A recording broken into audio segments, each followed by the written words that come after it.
So if you're following along of our coverage and you were in southern Mexico or the Yucatan Peninsula, there is a chance, depending on the weather that you have down there, that you would have been able to see the beginning of the entry interface. We're now about 4 minutes in of a 7-minute blackout period.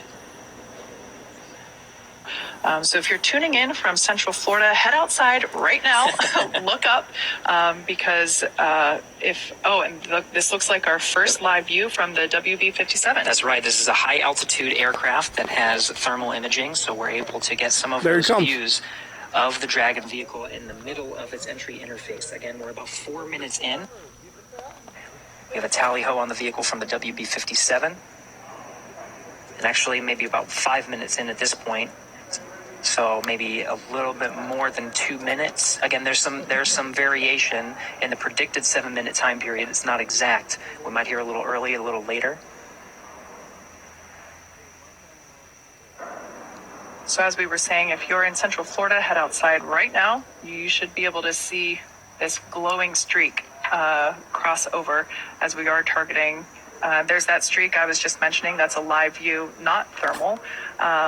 This is heading towards the Atlantic coast of near Jacksonville, Florida. So a beautiful view, such a striking visual that we have for these nighttime splashdowns.